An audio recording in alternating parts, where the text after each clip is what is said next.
She wanted to end the relationship. And I'm still committed to saving our marriage. I do not want to give it up. We have 2 young boys, and she has not brought up divorce, the divorce word. She's mentioned separation. And to me, separation means divorce, just from what people have said, that, oh, if you leave the house, you know, that's going to be the end. And now she's starting to make things very ugly. She's starting to build a wall between me and the boys. And we have a lot of financial stress, which I think is part of why she wants to end. So... Well, you know, we were sort of blunt when we said good, but we want to explain why that is not as out of sync with what you want as you think. I want to begin by saying to you that, as you say, you've already been living separate lives, even though you're under the same roof. And when you are in that situation, it's more likely that walls will be built to separate than if you were in less close proximity. And what we mean by that, think about it. Now, we really don't want to get into, although we will if you want to, reasons why she wants to leave or wants you to leave. Instead, we'd like to point out, think about anything that you've ever lived or any relationship you've ever had where for whatever reason you were unhappy. Last night, Jerry and Esther had a meal in a restaurant that was very nice, but they got there very early, and they were the first or among the very first people in this big space. And the host seated them in a very nice spot, and they settled in and made themselves very comfortable. And then right behind them, he seated a mother with her 3 children, all rather small, and the smallest one maybe a year old, maybe a little more. And so as the family settled in next to them, Jerry and Esther noticed them and noticed how beautiful they all were. But immediately the little one started taking the silver plate, the lid from the silver canister, and banging it on his bread plate. And it was very, very loud. And he didn't do it constantly, just sporadically, just enough that every time he did it, Esther would jump. It was startling. Esther would have liked to have built a wall between them. In other words, it was something that she couldn't control. It wasn't any of her business. She really didn't want to control it. She actually appreciated the relationship that this family had. She knew that they were having a good time. She did not want to get into the middle of their good time. But from her perspective, she was not enjoying the interaction. Now, the reason that we go here is because we want to point out that when you are in close, if they had been seated at the other end of the restaurant or in another restaurant, it would have been easier for Esther to maintain a lovely relationship with them. In other words, as the night wore on, Esther got very weary of them all.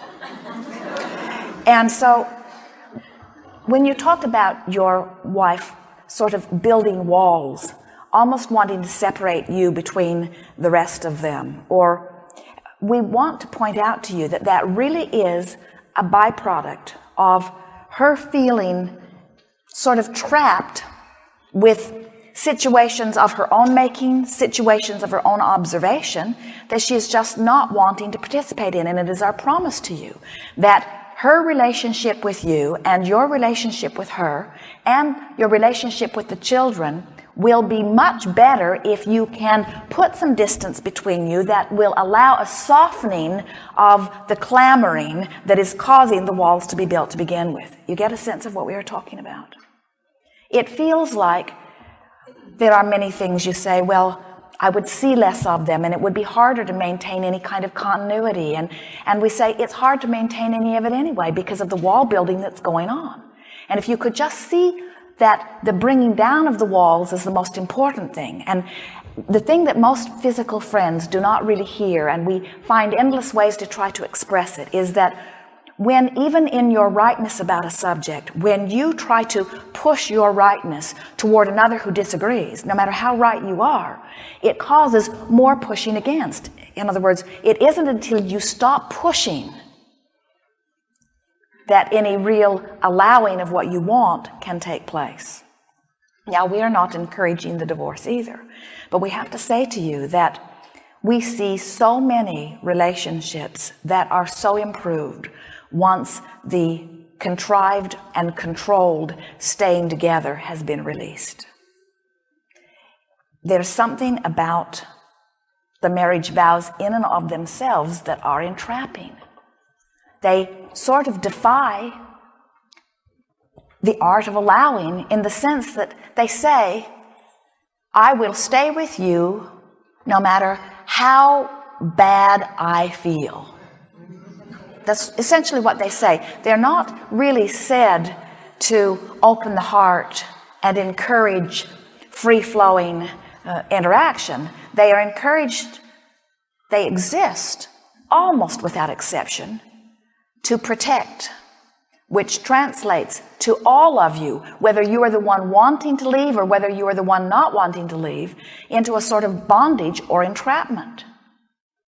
So, if we were standing in your physical shoes, we would keep holding to the idea of what you really want, the basis of the relationship that you really want, and we would agree with her and release easily anything that's in the way of that.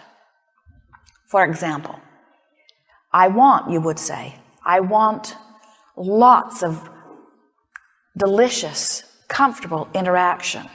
And you don't just mean with the children, you mean the family. I want comfortable interaction. I want comfortable interaction.